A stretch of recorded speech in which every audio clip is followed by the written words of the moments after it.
할렐루야.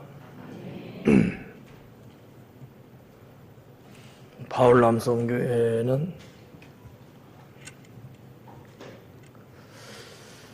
연세가 이제 많이 기울어졌어요. 그죠? 나이를 먹어가고 특히 이제 좀 60고개를 넘어가고 이런 분들을 보면은 제가 뭐 소망해서 되는 건 아닐지 몰라도 바람이 하나 늘 생기더라고요. 좀 행복하게 살아야 되는데 이런 생각. 어떻게 공감하셔요? 다른 사람은 공감할 필요가 없는데 우리 바울 정도는 이 연배가 되면 좀 안정되고 생활이 또 사는 게 좀 편리해지고 서로 그냥 얼굴만 쳐다보고 여기저기 왕래해도 좀 행복한 그런 인생이 돼야 되지 않을까라는 생각을 늘 합니다. 성도들도 당연히 그래야 되고요. 저 자신도 거기에 해당되는 사람 중에 한 사람일 거고, 하나님을 믿는 사람이나 안 믿는 사람이나 나이를 먹어가면, 쉽게 말하면 늙어가면 젊어서는 좀 힘들게 살아도 괜찮아요. 왜냐하면 시간이 넉넉하고 근력이 있기 때문에 견뎌내거든요. 나이를 먹으면 내 마음대로 안 되잖아요. 예. 나는 앞으로 걸어가려는데 자꾸 옆으로 가. 예. 물건 하나 집으려도 똑바로 안 집어져요. 초점이 자꾸 이상하게 이렇게 비껴가더라고요. 본인이 이러한 문제를 깊이 생각하면 좀 어떻게 보면 좀 처참해지거든요. 예. 우리 바울은 뭐 그런 거 느끼는지 안 느끼는지 모르겠네요. 생각을 안 하면 별거 아닌데 어느 날 문득 생각이 날 수 있거든요. 딴 때는 젊었을 때는 누가 한마디 툭 던져도 뭐 그렇지 하고 쉽게 넘어갈 문제도 나이를 먹으면 그게 왠지 모르게 머리에 팍 꽂혀요. 잠을 자려고 하는데 이게 잊혀지지가 않는 거야. 그래서 한 번 생각하고 두 번 생각하고 왜 나한테 그런 말을 했을까? 내가 어떻게 보였길래 그랬을까? 아무 생각 없이 한 말이거든요. 근데 나이 먹은 사람들은 이거 갖고 고민을 하면서 만리장성을 쌓아요. 이게 노인의 특징이거든요. 그래서 뭐가 됐던, 뭐 돈이 됐던, 평안함이 됐던, 신앙이 됐던, 젊을 때는 괜찮지만 나이를 자꾸 먹어가고, 이제는 늙었다 할 정도, 요 정도 되고, 그럴 때는 이 모든 만사가 참 좋아야 되지 않을까, 이런 생각을 해봅니다. 저의 생각이에요. 여러분을 볼 때 그런 기도가 나가요. 하나님, 암흑에 있죠. 이렇게 살았으면 좋겠어요. 지난날 산 것을 제가 알기에는 힘들고 어렵게 산 걸 알고 있는데 이제 노년에는 좀 안식을 취하고 좀 편하게 자유롭게 좀 아무 부담 없고 그냥 하나님 잘 믿으면서 하호하면서 살았으면 좋겠습니다. 이런 기도가 팡팡 나간다고. 어떻게 목사가 그런 기도하는 게 느껴져요? 안 느껴져요? 거짓말 할 수도 없고 사실대로 말하자니 그러시죠? 예. 반면에 우리 젊은 분들도 잘 들어야 돼요. 나이 먹은 어르신들의 그 세월이 나에게도 오거든요. 근데 젊을 때는 이걸 못 느껴요. 남의 얘기 같거든. 그래서 막 살아요. 그냥 될 대로 되라는 식, 진짜 노도의 질주를 막 해버리더라고. 근데요, 그 젊은 세월은 꽃과 같다 그랬거든. 꽃이 필 때는 아름답고 보기 좋아도요, 지는 모습 보면 여러분 어떠세요? 그때도 아름답더란가? 아니잖아요. 추해요. 상당히 보기 흉해지거든요. 그래서 우리 젊은이들도 어른들을 보면서, 내 부모님을 보면서 어느 정도는 대비하고 각오하고 열심히 사는, 그게 필요하지 않을까라는 생각을 해봅니다.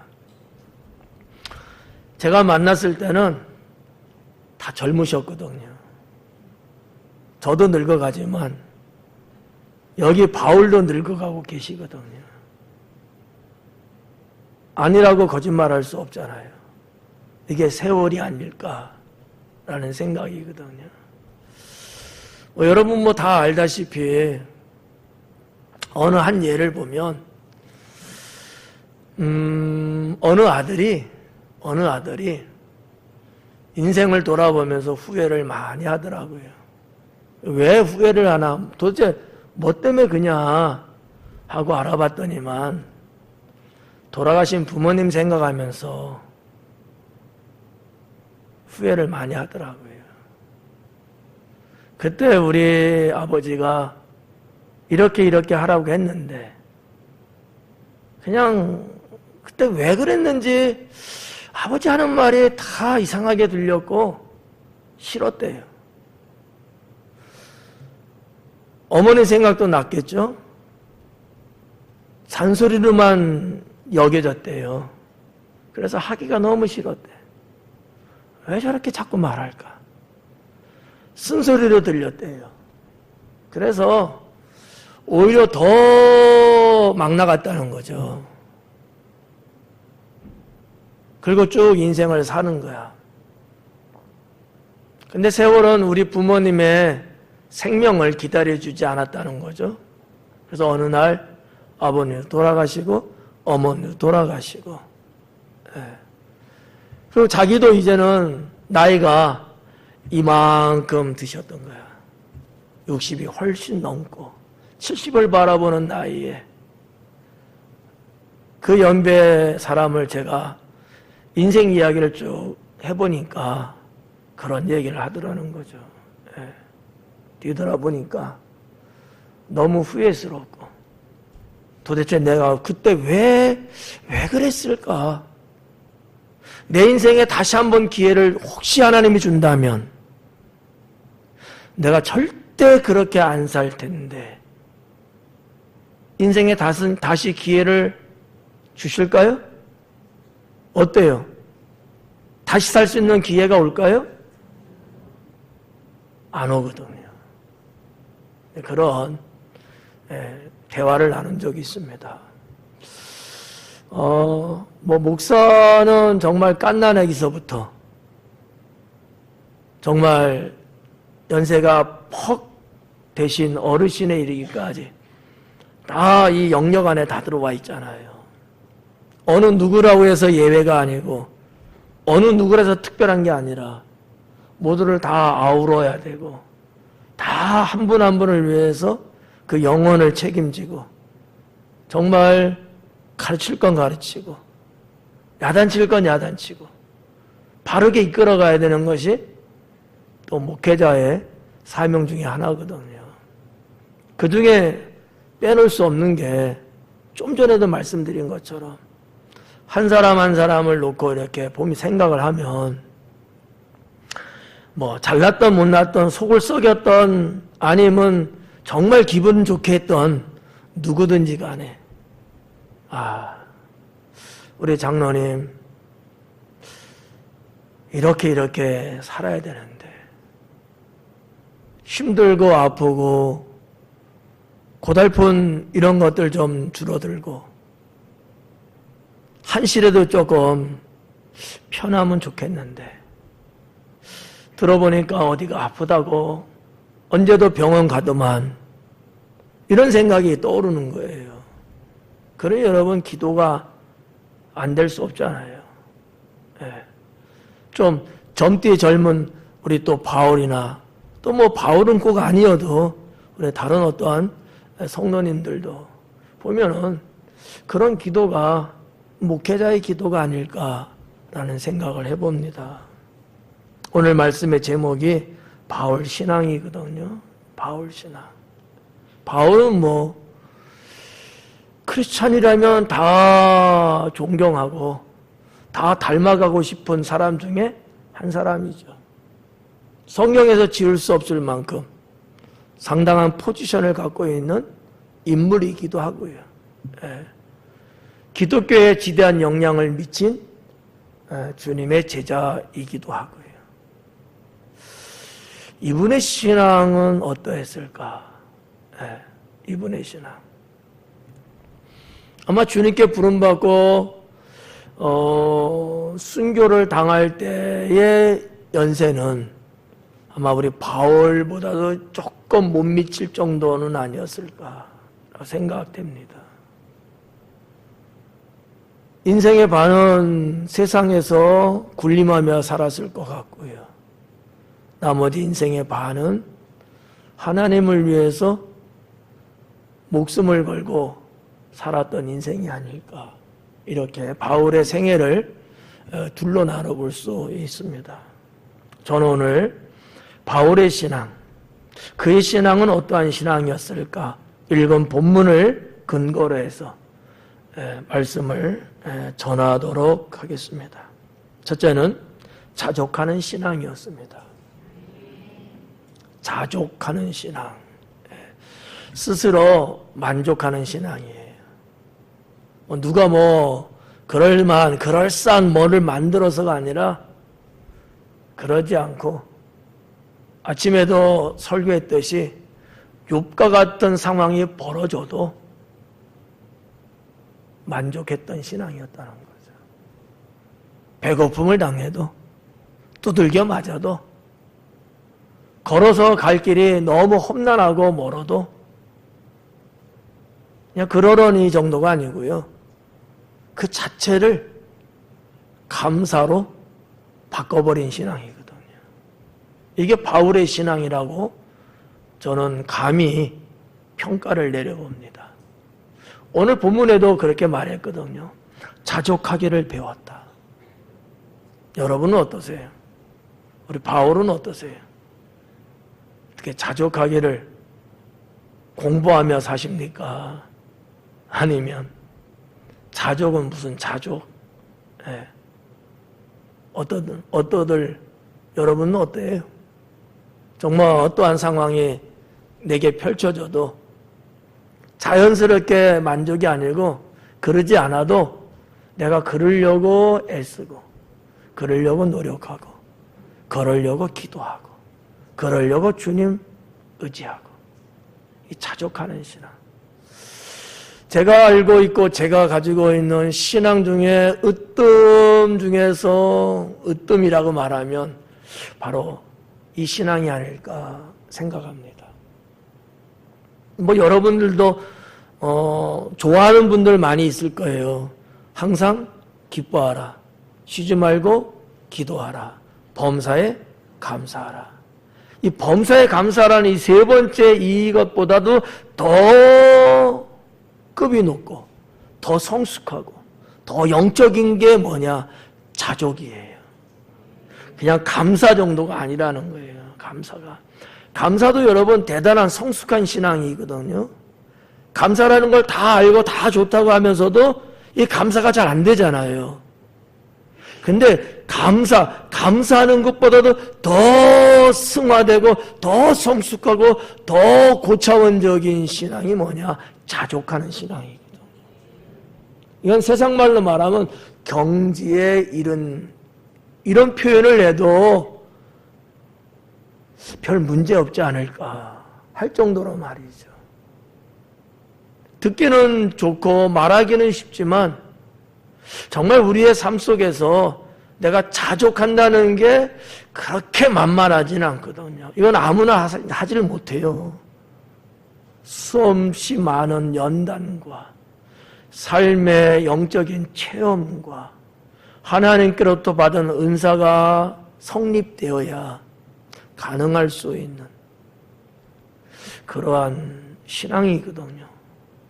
그래서 이 자족한다는 게 너무너무 좋은 건 아는데, 그러면 사도 바울은 이 자족이라는 말을 고백하셨는데 뭐를 봐갖고 그가 자족하다는 것이 말이 성립이 될까?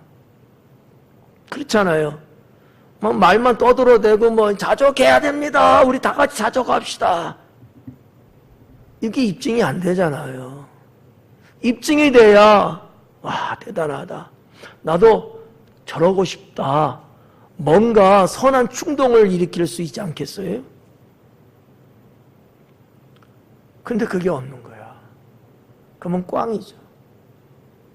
근데 성경에 보면 사도 바울의 자족에 대한 물증이 있어요. 그게 뭘까요? 회장님은 아실까요?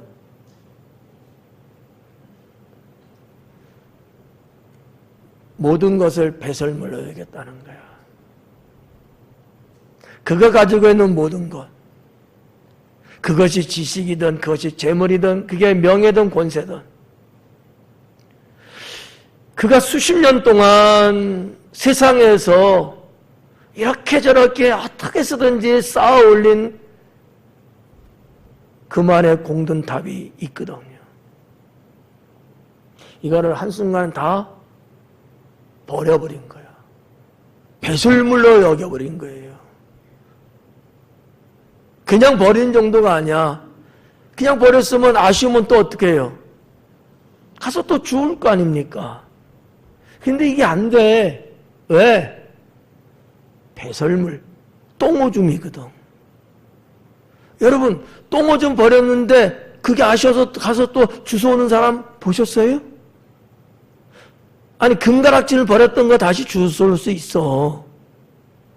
빵 한 조각 버렸다가 다시 주워올 수 있죠. 근데 배설물은 아니거든.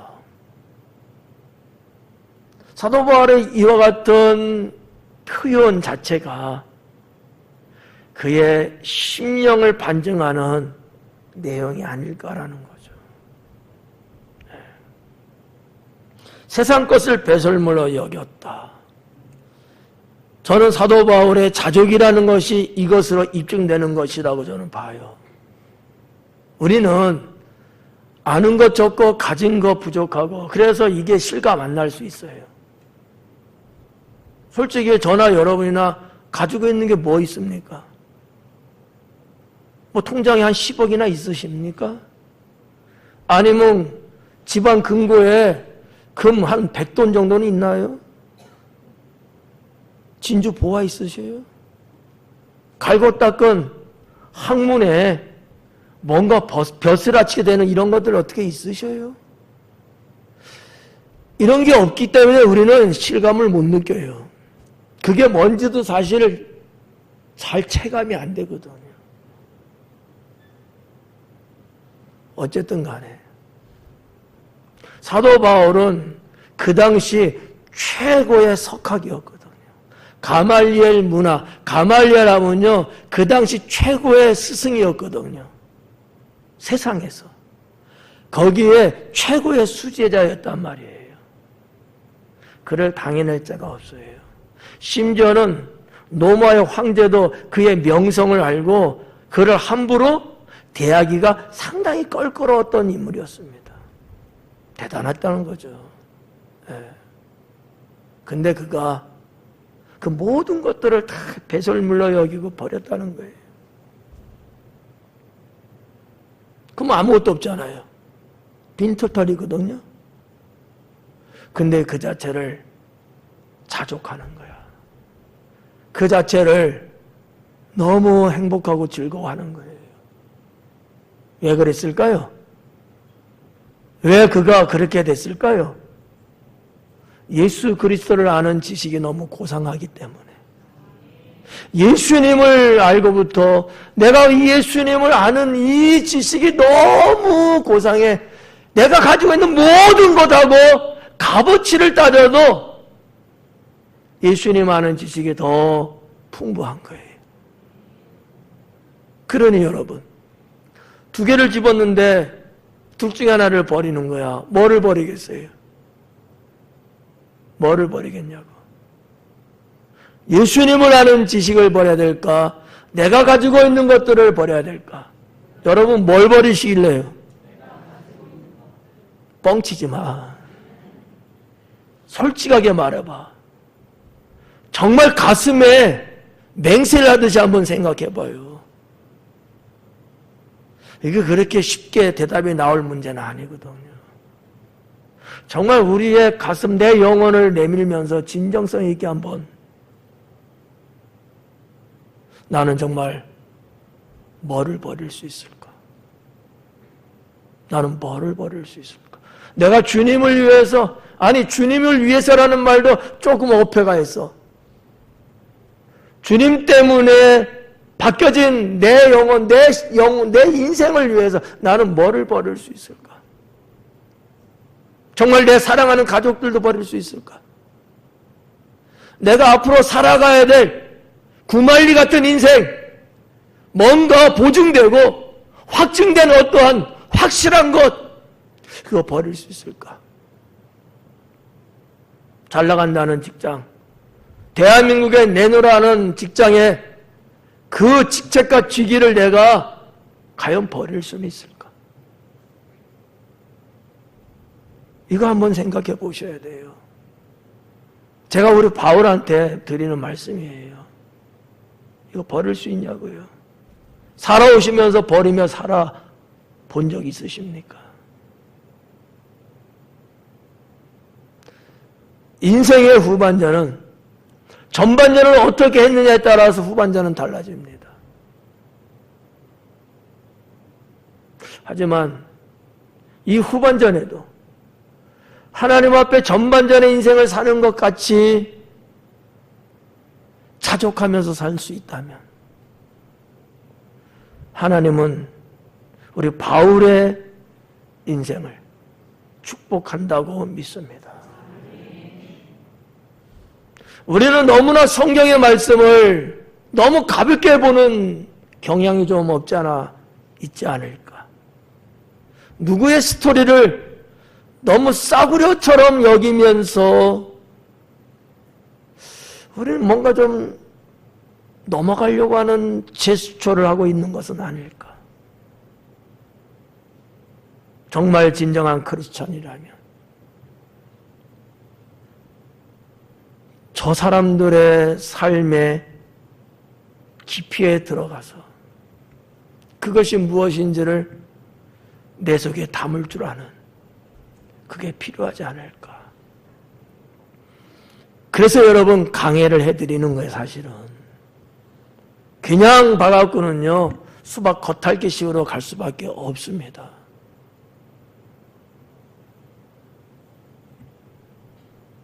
자족하는 신앙의 첫 번째가 세상 것을 배설물로 여겼다고 한다면, 두 번째는 범사에 감사함도 빼놓을 수는 없지 않을까라는 생각을 합니다. 모든 만사에 감사하는 나의 영적인 습관, 생활의 습관, 범사에 감사할 줄 아는 이런 부분들이 내 신앙 여기저기에 그래도 그나마 덕지덕지 붙어 있다면 그런 것들이 모아져서 자족하는 하나님의 사람으로 되지 않겠느냐라는 거죠.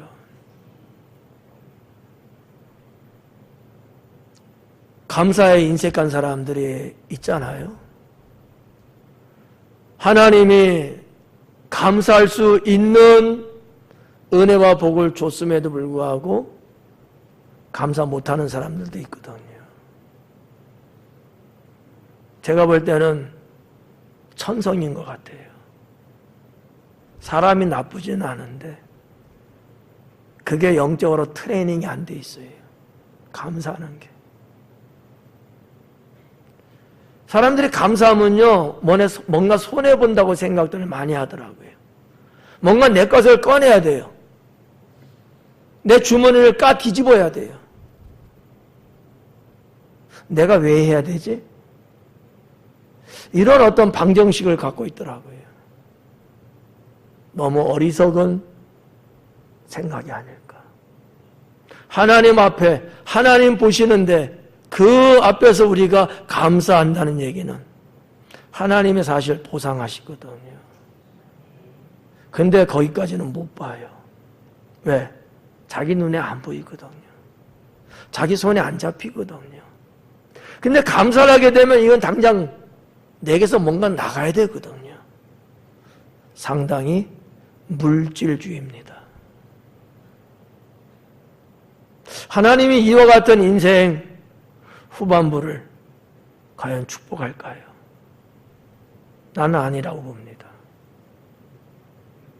자족하는 신앙이 사도 바울의 신앙이 맞다면 우리 바울의 신앙도, 우리 바울 남성계 신앙도 자족하는 신앙이 되기를 축원합니다. 성도 여러분들도 자족할 줄 아는 신앙을 갖기를 축원합니다. 하나님은요, 감사 위에 감사할 일을 주시는 거예요. 감사하지 않는 자는요, 하나님 안 줍니다. 오히려 줬던 것도 주님은 걷어가십니다. 그리고 감사하는 자에게 더 보너스로 주시죠. 어떤 분은 이렇게 말할 수 있어요. 하나님, 이런 경우에서 내가 어떻게 감사합니까? 내가 이런 일을 겪고 있는데 어떻게 감사가 나갑니까? 라고 대들듯이 말하는 사람도 있을 수 있잖아요. 하지만 주님은 그를 받아들이기는 어려울 겁니다. 모든 세상 사람들은 다 그와 같이 살아요. 유독 너만 그렇게 사는 것 아니다라는 거죠. 다 똑같은데 불구하고 누구는 그럼에도 불구하고 감사하지 않느냐. 성경에 기록되는 인물들의 사건들은 이런 것들을 우리에게 전달하기 위해서 주님이 쓰게 만든 거예요. 여러분 생각해봐요. 사자굴에 던져진 다니엘, 그 상황에서 여러분 감사 나갑니까? 바울 남성기 어떠세요?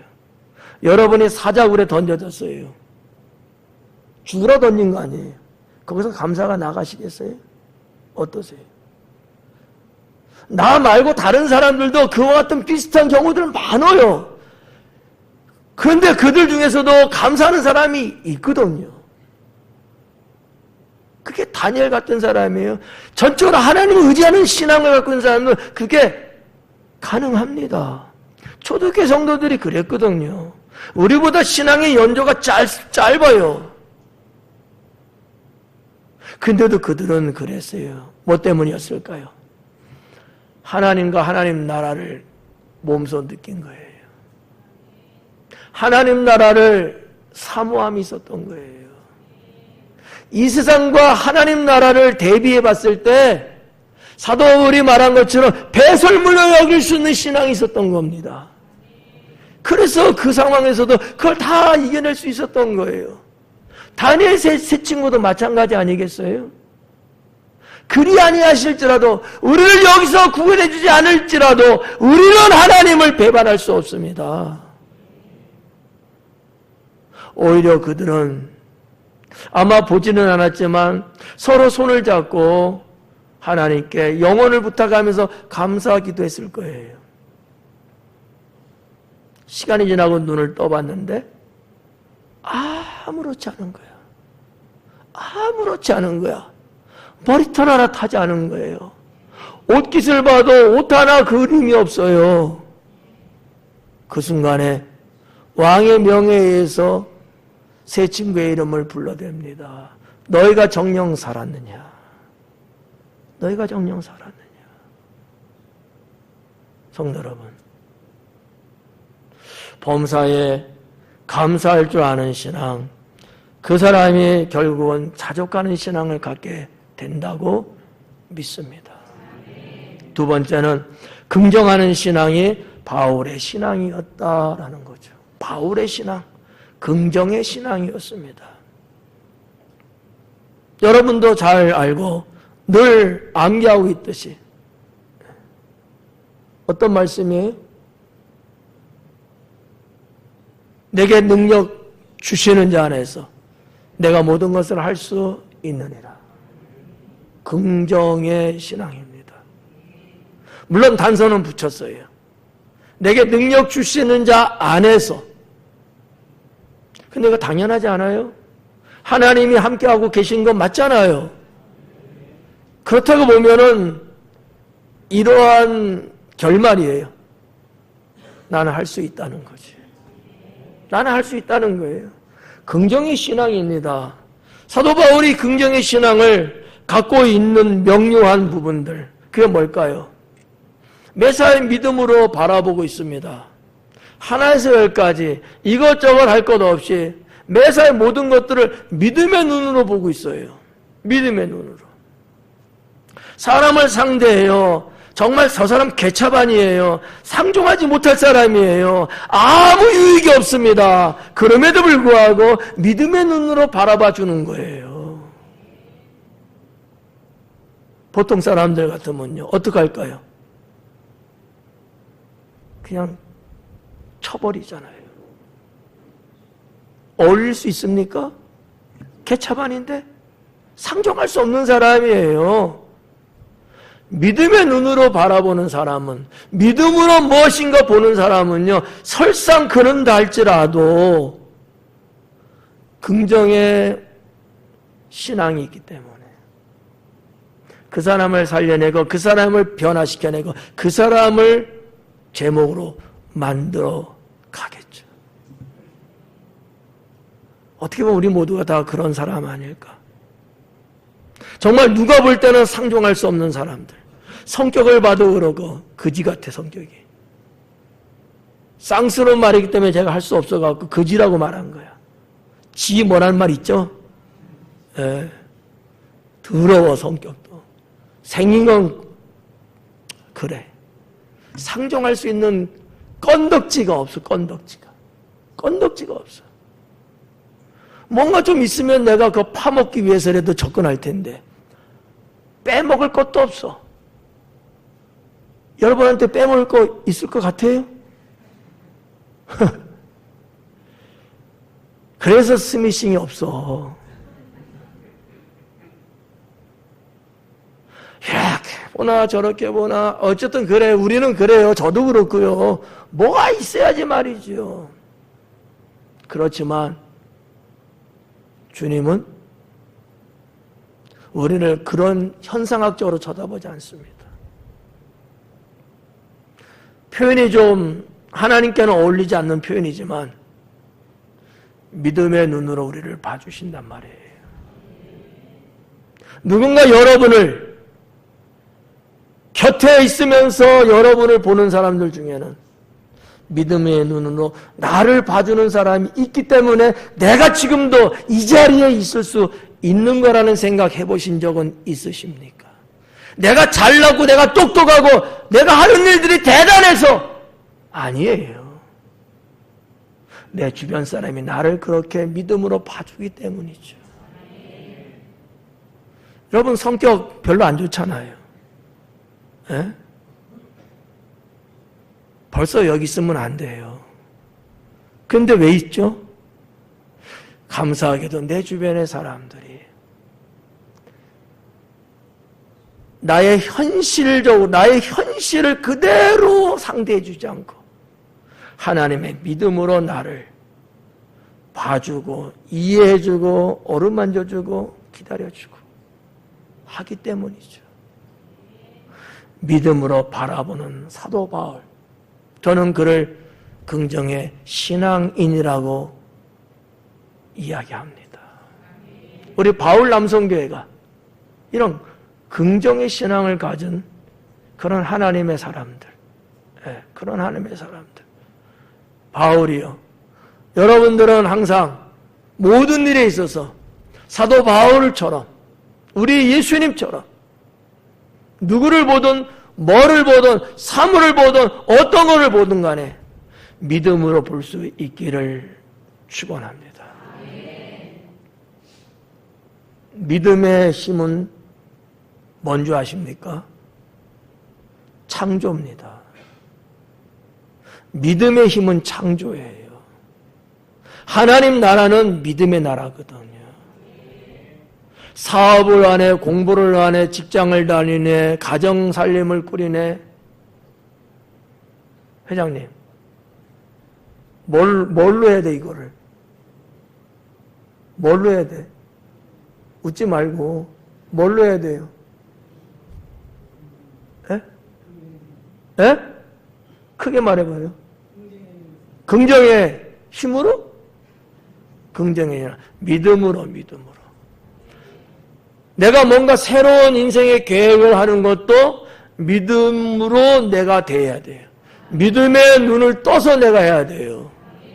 사람을 상대하고 거래를 하고 때로는 우정을 쌓는 일조차도 믿음으로 여러분 상대하고 접근하고 믿음으로 처리를 해야지. 우리는 크리스천 아닙니까? 우리는 하나님께 구원받은 자들이잖아요. 믿음이 없이 한다는 것은 있을 수 없는 얘기입니다.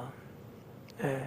그래서 사도 바울은 그가 예수님 만나고 주님 나라 갈 때까지 수없이 많은 사람들을 상대했고요. 거기에는 믿는 자와 안 믿는 자 다 섞였어요. 수없이 많은 환난을 겪고 어마어마한 고난을 겪었어요. 그러나 단 한 번도 믿음 없이 한 적이 없었다는 사실이죠. 여러분도 알다시피 배를 타고 가다가 태풍을 만나고 난파가 되고 여러분 죽을 고비를 넘기는 사건들이 기록되어 있잖아요. 그 와중에 여러분 어떤 사람이라고 혼미해지지 않을 사람이 있고 어떤 사람이라고 자기 중심을 제대로 잡을 사람이 어디 있겠습니까? 그럼에도 불구하고 그는요 매사 일어나는 사건들을 하나님의 관점 믿음의 눈으로 봤기 때문에 하나님께서 생명을 살리실 수 있는 창조의 은혜를 입을 수 있었다는 사실이죠. 네. 이게 사도 바울의 신앙입니다. 여러분 그냥 되는 게 없어요.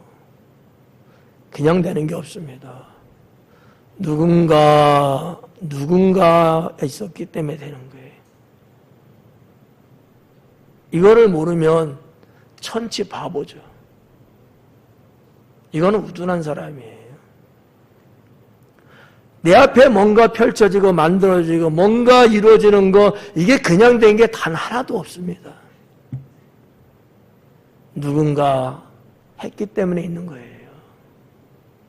여기에 대해서 우리는 동일하게 믿음의 눈을 갖고 그 누군지는 모르지만 그거를 바라볼 수 있어야 돼요. 그렇잖아요? 제가 가끔씩 말씀드립니다만 여기 꽃꽂이가 있습니다. 여기 화분들이 있어요. 이게 그냥 이렇게 될 수 있을까요? 이거 왜요? 이거 돈 돌아가는데. 돈 많이 들어요. 그래서 많은 교회들이요 안 하고 좀 한다면 그냥 화분 갖다 놔요. 화분 안에 놓으면 몇 달도 가잖아요. 이건 매주 바꿉니다. 이거 왜요? 돈 들어가는데. 우리 교회 재정이 남아 돌아서 하나요? 어떠세요? 뭐 때문에 하는 것 같습니까? 성도인 여러분들 이런 어떠한 별것도 아닌 것 같은 이런 물질이지만 은혜 받으러 가는 거예요. 하나님께 영광 돌리기 위해서 하는 거거든요. 여러분 고백해 보셨나요? 하나님 이번 주 꽃꽂이 한 것 보고 은혜 받았어요. 깨달음이 있었어요. 저 잎사귀 하나, 저 깃대 하나, 저것이 그냥 되는 게 아니고 솔직하게 기도 못 해보셨죠? 앞으로는 해야 돼요. 믿음의 눈으로 보면요 이게 그냥 꽃꽂이가 아닙니다. 여기에 깃들여 있는 주님을 향한 영광과 사랑, 누군가의 헌신과 신앙, 이런 여러 가지가 이게 복합적으로 들어가 있는 거거든요. 물론 막 꽂을 수 있어요. 부권사님, 이거 막 꽂는 거예요? 아니래잖아요. 막 꽂는 게 아니라니까. 몇 번을 걸쳐 이런 각도, 저 각도는 어떨까? 이거하고 이거 섞어서 어떻게 하는 게 좋을까? 이거 꼿꼿이 안 해본 사람 몰라요. 네. 믿음의 눈을 가지고 보면 화분 하나, 꼿꼿이 하나, 심지어는 우리가 앉아있는 장의자 하나조차도 여러분 잘 아시잖아. 줄 하나를 딱 맞추려고 누군가는 고심하고 누군가는 노력하잖아요. 믿음의 눈으로 여러분 앉아있는, 내가 앉아있는 이 장의자를 믿음의 눈으로 보면 이거를 위해서 헌신하는 사람의 영혼이 떠오른다고요. 사도 바울의 신앙이 바로 그런 거였다라는 거죠. 단순하게 물질 대한다, 사람 대한다, 이게 아니었다는 거예요. 모든 매사를 믿음의 눈으로 보니까 거기에서 하나님의 나라가 보이고 예수님의 모습이, 광채가 거기서도 발견이 되는 거죠. 네. 사도 바울의 긍정의 신앙은 그렇게 만들어졌다고 저는 믿습니다. 긍정의 신앙의 두 번째는 사도 바울은 언제나 하나님을 의식했습니다. 언제나 하나님 의식 속에 살아요. 제 생각이 틀릴 수도 있지만 제가 보는 관점에서는 그래요. 길을 가고 사람을 만나고 교회를 세우고 복음을 전하고 뭘 하든지 간에 하나님 의식 속에 그는 살았다. 제가 감히 말할 수 있거든요. 제가 사도 바울 연구만 10년을 했습니다. 대한민국에 나와 있는 책들을 다 봤고요. 책 한 권에 2000페이지 될 정도로 이렇게 두꺼운 것들도 다 읽어보고 연구를 해봤어요. 저도 사도 바울을 상당히 존경하고 좋아하는 인물이거든요. 그래서 정말 속속들이 한번 봐봤어요. 논문도 써봤고요. 그래서 조금 압니다. 조금 알아요. 보통 사람하고는 다른 분이 사도 바울이 아니었을까. 예. 그분에게서 이런 거를 느낄 수 있는 거예요. 하나님 의식이 그에게는 풍부하더라는 거예요. 풍부하더라는 거예요. 하나님 의식이. 뭐 하나 자기 마음대로, 자기 뜻대로 아니에요. 우리 사복음서 강의하면서 예수님이 어땠어요? 아버지 뜻대로 했잖아요. 아니, 예수님 정도면 내 뜻대로, 내 마음대로, 내 생각대로, 내 계획대로 해도 뭐가 문제돼요? 그분이 하나님이신데. 근데 아니었잖아요. 메시아로 보냄받은 분이었기 때문에 나를 보낸 하나님의 뜻이 무엇인지 그거를 관철하고 그것을 따르고 그 의식 속에서 예수님도 공생애를 사셨거든요. 사도 바울의 일거수일투족이 언제나 그러지 않았느냐라고 저는 감히 이야기할 수 있다는 거죠. 하나님 의식이 그의 온 몸에, 온 인생에 붙어 있어요. 하나님 생각 없이, 하나님이 그에게 없이 있은 적이 없다 할 정도로 말이죠. 음식을 먹고 대화를 나누고 그 먼 길 광야를 지나고 산을 넘고 때로는 강을 건너고 막 이럴 때도 말이죠. 그러면서도 하나님 의식 속에서, 하나님 의식 속에서 우리도 그런 신앙들을 이야기하지 않습니까? 하나님 면전, 하나님 얼굴 앞에서 그런 얘기들 하잖아요. 근데 이게 어느 때만 하는 게 아니고요. 이 하나님 의식이 쩔어 있어요. 좀 속된 표현이어서 죄송합니다만 그의 그냥 온 인생에 쌓여 있었다라고 보는 거죠. 긍정하는 신앙이 그냥 나오는 것은 아니었다라는 거죠. 바울 남성계요. 여러분의 삶 속에 여러분이 하고 있는 일들, 여러분이 뭔가 계획하고 뭔가 하는 그런 것들에 하면서도 하나님 의식이 있어야 돼요. 하나님 의식이. 농사일을 하고 물고기를 건져내고 직장에 나서 일을 하고 운전을 하면서도 하나님 의식이에요. 여러분, 왜 제가 십자가 물고기 자동차 고리를 왜 준비했을까요? 왜 여러분들에게 드렸을까요? 그거 돈 드는 거예요. 그거 안 했다고 해서 누가 뭘 할 사람 아무도 없겠죠. 오전 예배 말씀드렸잖아요.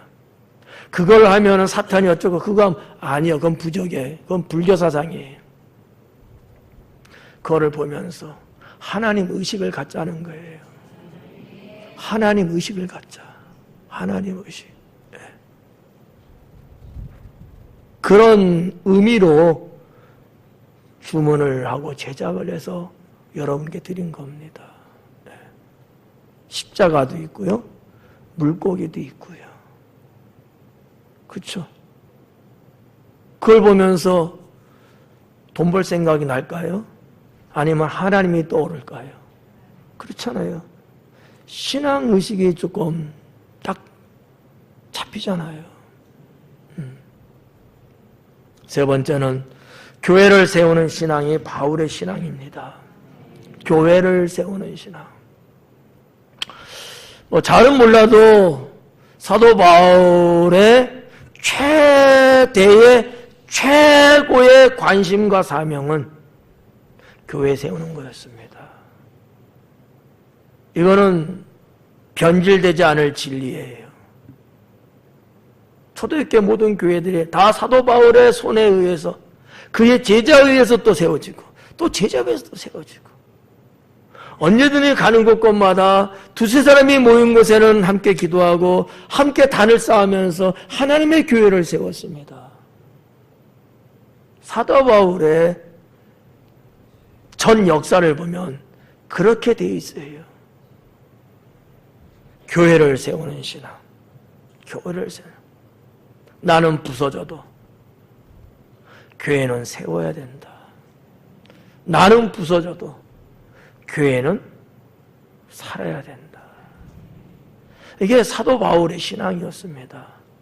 그래서 사도 바울은요, 교회를 신앙이 있었기 때문에 그는 예수님 만나고 평생 교회 일꾼으로 살아갑니다. 한 번도 호의호식하고 대접받고 그러질 않아요. 그저 묵묵히 나는 일꾼으로, 나는 주님의 종으로 사는 거예요. 아까도 말씀드렸지만 그분은 그럴 사람이 원래 아니잖아요. 그분은 출신 성분이며 그분의 태생이며 그들이 갖고 있는 가정의 백그라운드며 뭐를 봐도 그럴 사람이 아니거든요. 근데 그는 교회를 세우는 신앙 때문에 평생 일꾼으로 삽니다. 일꾼으로. 그의 손에는 일거리가 멈춘 적이 없어요. 예. 성지순례 가면은 그분의 발자취를 따라서 우리가 이렇게 합니다. 예. 저도 여러 번 갔잖아요. 정말 그 여행 가이드가 모르는 곳까지도 찾아서 간 적들이 몇 번 있거든요. 정말 그 현장 가면요, 눈물이 펑펑 쏟아져요. 영적으로 느끼는 거죠. 흔적 하나 없어요. 돌 위에 돌 하나도 남은 게 없어요. 그런데도 그 자리에 탁 가면은 그게 막 밀려오는 거예요. 여기에 교회 하나를 세우려고 사도 바울께서는 자기 손에 일거리를 멈추지 않고 그렇게 살았을 텐데 나는 도대체 뭘 했을까? 반성하고 회개하고요. 사도 바울의 신앙은 누가 뭐라고 해도 교회를 세우는 신앙이었고 그러기 위해서 그는 평생 일꾼으로 살아갑니다.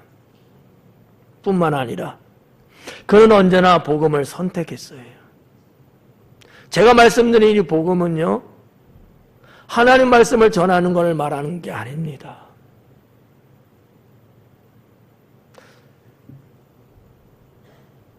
누군가 밥 한 끼를 같이 앉아서 먹을 때도 저 사람한테 내가 복음이 되기 위해서 내가 저 사람한테 실수하지 않고, 내가 저 사람을 우습게 보지 않고, 내가 저 사람한테 말 한마디라도 따뜻하게 하고, 복음으로 대하는 거예요. 복음으로. 제가 언젠가 말씀드렸잖아요. 음식점 가서 음식 드시고 일어날 때 의자를 안으로 원래대로 잘 집어넣고 나오자. 그게 왜 그런다 그랬어요? 복음이에요. 여러분들이, 우리들이 앉아있던 이 자리, 믿는 이들이, 하나님 믿는 교회 다니는 사람들이 앉았다 간 그 흔적, 이것이 세상 사람하고 다를 때 여러분 적어도 음식점 사장님은 복음으로 느껴요. 복음으로. 그런 개념이에요. 사도 바울은 그랬다라는 거죠. 복음으로 선택합니다. 복음으로 대합니다. 때로는 내가 불이익당할 수도 있고요. 내가 손수해야 될 일이 있어요. 우리 다들 차들 몰고 다니니까 주유소 가는 경우들 많잖아요. 예상치 못한 주유소에서 에피소드들도 있을 수 있습니다. 그렇잖아요? 그럴 때 나는 복음으로 선택을 하고 있는지, 아니면 내가 내 돈 주고 기름 넣는 건데 당신도 도대체 뭐 하는 거야? 왜 이렇게 이 엉망이야? 왜 이렇게 고장났어? 하면서 너무 현실적으로 우리가 사는 것은 혹시 아닐까? 그러면 안 된다는 거죠. 복음을 선택해야 돼요. 복음. 내가 손해보고 때로는 내 권리를 주장 안 할지라도 복음을 하는 겁니다. 바울 사도의 모습 속에는 이 복음이 있었습니다. 그래서 그러잖아요. 사도행전에 기록되어 있지만 아그리빠 왕인가? 내가 죄수로 이렇게 묶여있는 것 외에는 당신은 황제요, 당신은 나를 닮기 원합니다. 죄수로 묶여있는 이것 빼고는 다 나를 닮기 원합니다. 여러분, 이런 생각을 감히 할 수 있어요? 그것도 황제 앞에서. 얼마나 자신 있으면, 얼마나 자기의 인생이 얼마나 대단하다고 본인 스스로도 느끼고 있다면 감히 그렇게 말할 수 있겠냐는 거죠. 이 당당함이 어디서 왔을까? 복음을 선택할 줄 아는 신앙에서 왔다는 거죠. 우리는 실제적으로 신앙생활하면서 이와 같은 것들을 우리는 내 속에 집어넣어야 합니다. 이게 무슨 동화의 얘기 속에 전설 따라 삼천리 같은 그런 어떤 허황맹란 그런 데서 있는 게 아니에요. 실제적으로 내 삶 속에서 벌어질 수 있도록 우리는 그런 신앙을 가져야 합니다.